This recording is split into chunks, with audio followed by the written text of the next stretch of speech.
Бейнебаянды бастамас бұрын айта кетейін. Каналға аз ғана адам жетпей тұр. Подписка басып кетсеңіздер, разы боламын. Бұл оқиға шын өмірден алынған. Жүрегіңізді тебірентетін, ойландыратын шынайы әңгімелерді осы видеодан тамашалаңыз. Айгүл 50 жасқа толған күні таңертең айнаға ұзақ қарады. Бетінде әжім бар, шашының арасына ақ түскен. Бірақ көзінде әлі де сөнбеген үміт бар еді. Өмір бойы біреуді күтумен өтті.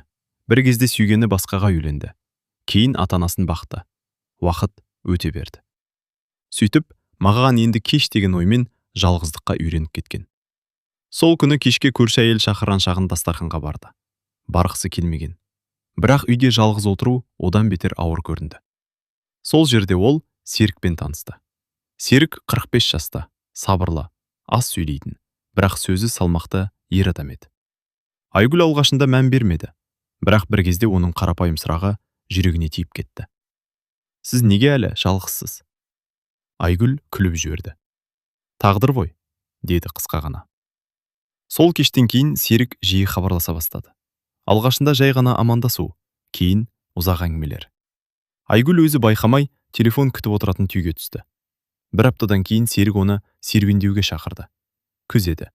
Жапырақтар сарғайып жерге төселген. Екеуі ұзақ жүрді. Айгүл ішіндегісін ашып айтты. Өмірін, өкінішін, жалғыздығын. Серік тыңдады, бөлмеді.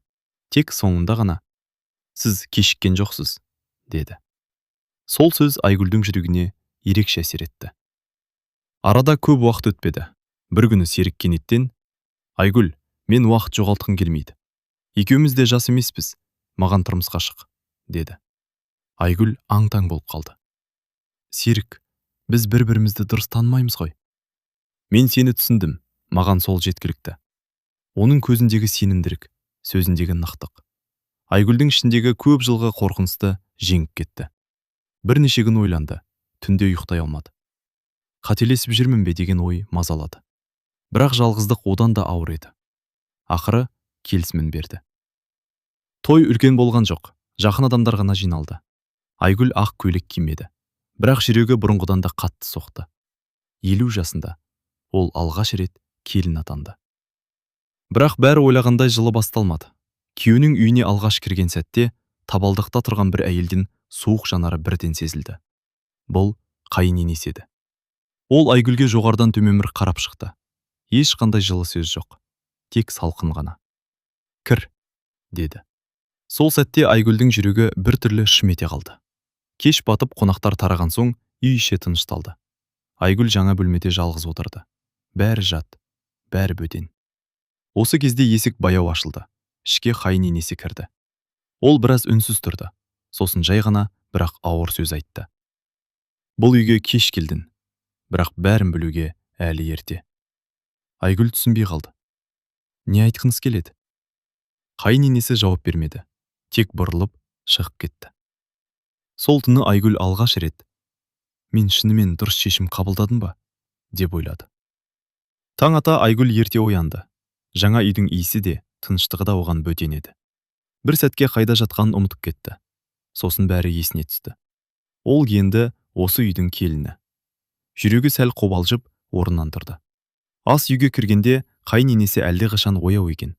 Шай қайнап тұр. Бірақ дастархан басында жылулық жоқ. «Ерте тұрасың ба?»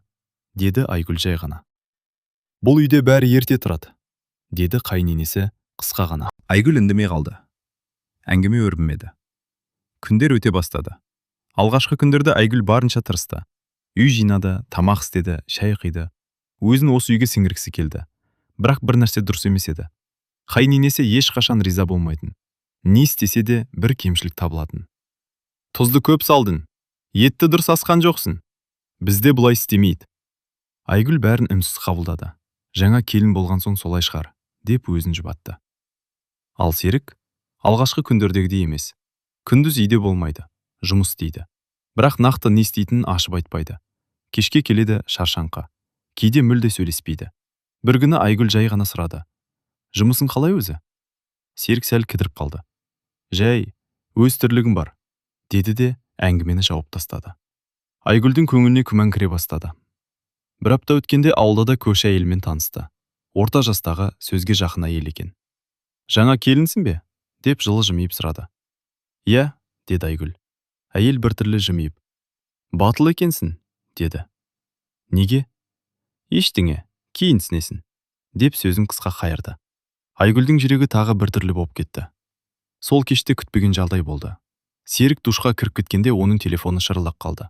Айгүл әдейі қарағысы келмеді, бірақ экрандағы жазу көзге оттай басылды. Жаным, қашан келесің? Жүрегі зу ете қалды. Ол телефонға жақындады, бірақ ұстамады. Ішінде бір дауыс. Қарама, деді. Екінші дауыс. Білуің керек, деді. Сол сәтте су сылдыр тоқтады. Айгүл тез шегініп кетті. Серік шықты, телефонын алды. Экранда бір қарады да бірден үнсіз қалып қойды. Кім? Деп сұрады Айгүл батылдық жинап. Жұмыстан, деді Серік тез. Бірақ көзін тайдырып әкетті. Сол түні Айгүл ұйықтай алмады. Қайыненесінің суық сөзі, көрші әйелдің жұмбағы, телефондағы хабарлама. Бәрі бір-бірімен байланысып тұрғандай. Түн ортасында ол су ішуге тұрды. Ас үйге шыққанда жарық жанып тұр екен. Іште қайыненесі отыр. Айгүлді көріп бірден, ұйықтай алмадың ба? Деді. Айгүл сәл кідіріп. Иә, біртүрлі. Қайыненесі күрсінді. Сосын оған тіке қарап.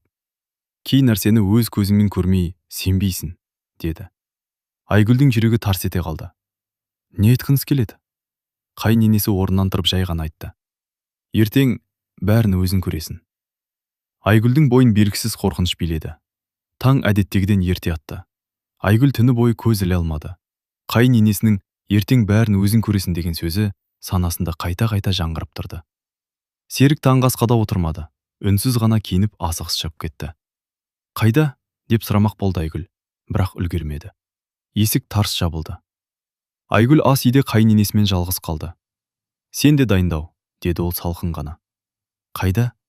Барар жер бар. Артық сөз жоқ. Айгүлдің жүрегі дүрсілдеп кетті.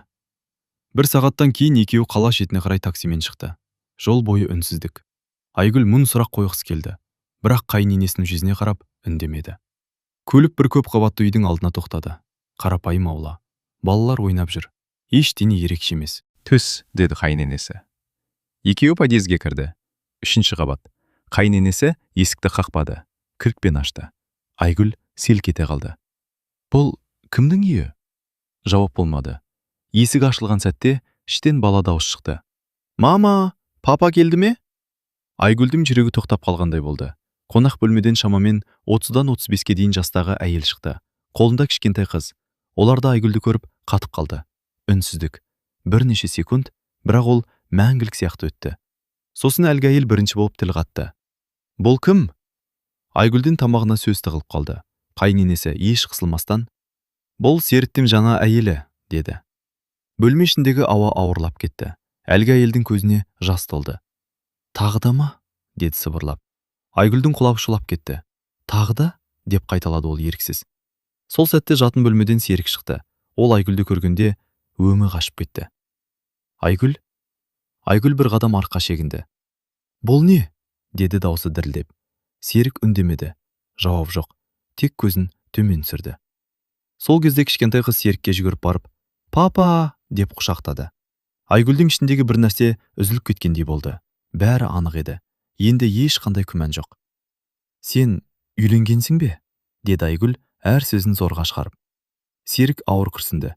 Мен түсіндірем. Жоқ, деп айқайлап жіберді Айгүл. Көзінен жас өз-өзінен ағып кетті.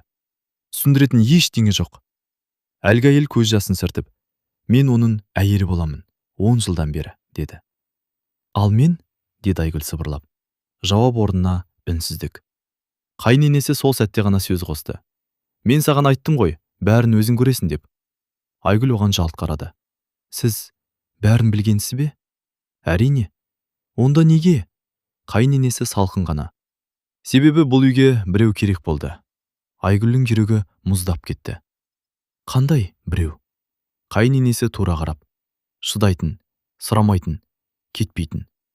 Сол сәтте Айгүл бәрін түсінді. Ол махаббат үшін емес, біреудің жоспары үшін келген. Көз жасы тоқтамады. Бірақ бұл жолы әлсіздіктен емес, ішінде бір нәрсе оянып келе жатты. Айгүл жай ғана айтты. Бұл әлі бітпейді. Серік басын көтерді, ал қайыненесі алғаш рет сәл ғана қобалжығандай болды. Үйге қайтқан жол тым ұзақ көрінді. Көріктің ішінде ешкім сөйлемеді. Айгүл терезеге қарап отыр. Бірақ ештеңе көрмеді. Көз алдында тек бір көрініс қайта-қайта келе берді. Кішкентай қыздың папа деп жүгіргені. Жүрегі ауырды, бірақ бұл жолы жай ауырсыну емес. Бұл алданған адамның ішкі күйреуі еді. Үйге кіргенде Айгүл аяқ киімін шешпей тұрып тоқтап қалды. Маған түсіндіріп бересіздер ме? Әлде мен өзім қорытынды жасайын ба? Деді ол сабырмен. Дауысы тыныш, бірақ ішінде дауыл тұрғаны сезіліп тұр. Серік орындыққа отырып қалды, басын ұстап. Айгүл, бәрі сен ойлағандай емес. Айгүл күліп жіберді, бірақ ол күлкіде қуаныш жоқ еді. Сенің балан бар, әйелің бар, ал мен кіммін? Серік үндемеді. Сол сәтте қайненесі араласты. Отыр, деді ол бұйырып. Айгүл бұрылып оған тік қарады. Жоқ, бұл жолы сіз айтасыз. Қайненесі де алғаш рет оның көзінен тайсалмай қарады. Бірнеше секунд үнсіз тұрды, сосын баяу сөйледі. Иә, ұлымның отбасы бар. Онда мен неге әкелдіңіздер? Қайненесі терең дем алды. Себебі ол үйде бәрі күрделі. Бұл менің мәселем емес, деді Айгүл даусын көтеріп. Енді сенің мәселең, деді қайненесі қатқыл.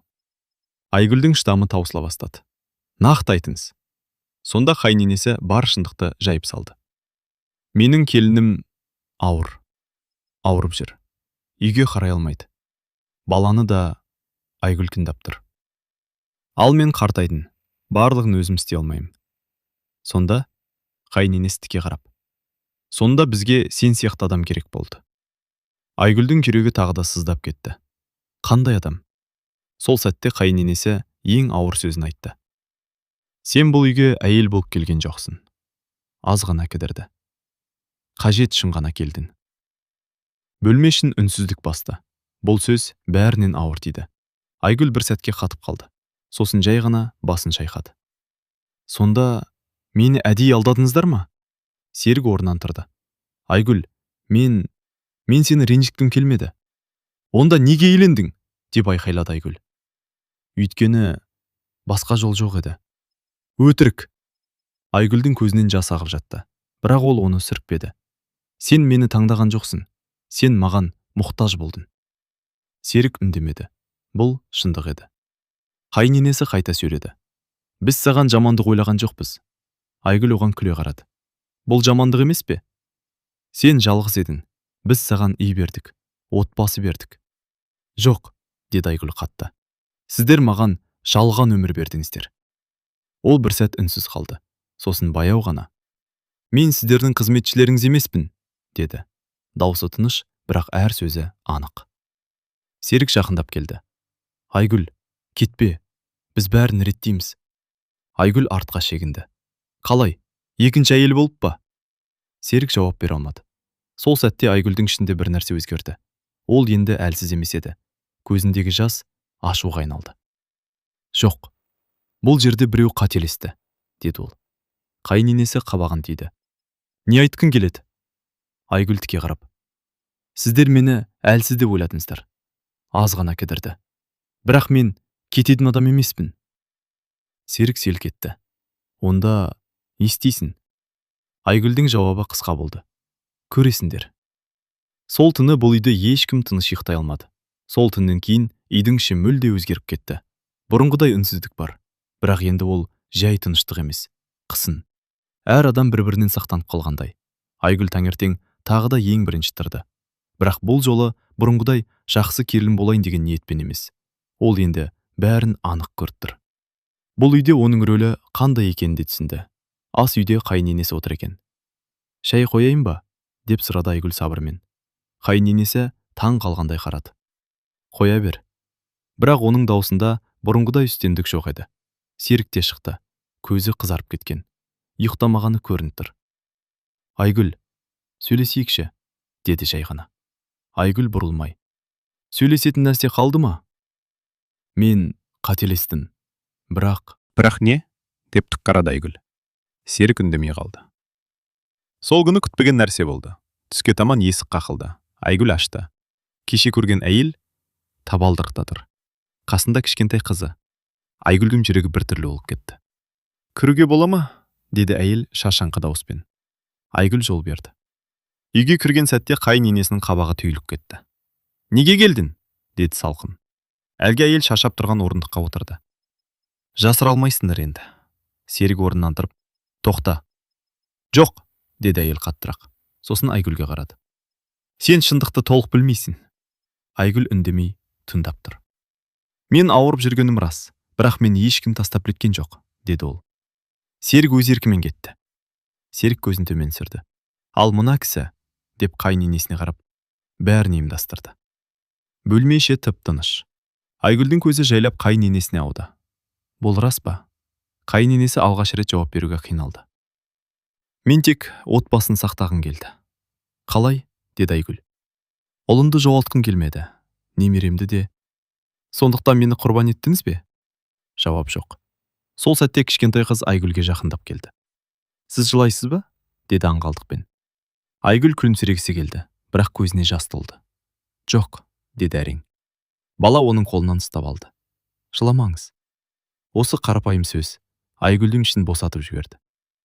Сол сәтте ол бәрін анық түсінді. Бұл жерде кінәлі бір ғана адам емес, бірақ ең үлкен сұрақ өзі. Ол не істейді? Айгүл орнынан тұрды. Барлығы оған қарады. Мен шешім қабылдадым, деді ол анық. Серік бір қадам жақындады. Айгүл қолмен тоқтатты. Жоқ, енді мен сөйлеймін. Мен бұл үйге махаббатпен келдім, ал сіздер мені жоспармен қабылдадыңыздар. Мен қызметші емеспін, екінші әйел де емеспін. Мен адаммын. Бөлме іші үнсіз. Сосын ол ең маңызды сөзін айтты. Мен кетемін. Серік шошып кетті. Жоқ, кетпе, біз бәрін дұрыстаймыз. Айгүл басын шайқады. Жоқ, кейбір нәрсе түзелмейді. Қайын енесі орнынан тұрды. Қайда барасың? Айгүл сабырмен. Өз өміріме. Ол бөлмесіне кіріп заттарын жинай бастады. Бұл жолы көз жассыз. Тек тыныш, бірақ нық шешіммен. Есіктен шығар алдында бір сәт тоқтады. Артқа бұрылып қарады. Бұл үй оның арман еді.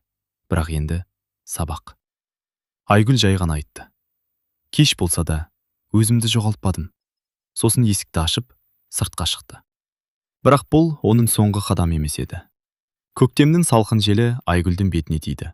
Үйдің есігін жапқан сәтте, жүрегі біртүрлі жеңілдеп кеткендей болды. Ауыр жүк түскендей. Бірақ бұл қуаныш емес еді. Бұл жаңа бастаманың алдындағы тыныштық. Алғашқы күндер оңай болмады. Айгүл қайтадан жалғыз қалды. Бірақ бұл жолы бұрынғыдай әлсіз емес. Ол бірден бұрынғы пәтеріне қайтты. Шаң басқан суық үй, бірақ өз үйі. Есікті ашып кіргенде айналаға ұзақ қарады. Мен қайта оралдым, деді сыбырлап. Күндер өте бастады. Айгүл өзін қолына алды, жұмысқа кірісті. Бұрынғы таныстармен байланыс орнатты. Кішкентай болса да табыс таба бастады. Бірақ ең бастысы, ол енді ешкімге тәуелді емес еді. Бір күні күтпеген қоңырау келді. Серік. Айгүл біраз қарап отырды, сосын ғана көтерді. Айгүл, қалайсың? Даусы бұрынғыдай сенімді емес. Жақсым, деді қысқа ғана. Кездесейікші, сөйлесейік. Айгүл сәл үнсіз қалды. Не туралы? Мен бәрін түсіндім, сен кеткен соң. Айгүл жеңіл жымиып қойды. Кеш түсінгенің өкінішті. Серік даусын бәсеңдетті. Мен қателестім, шынмен, бірақ сенсіз қиын. Айгүл терең дем алды. Мен де қиналдым. Аз ғана үзіліс. Бірақ мен өзімді жоғалтқым келмейді. Серік соңғы рет. Бір мүмкіндік берші. Айгүлдің жауабы анық болды.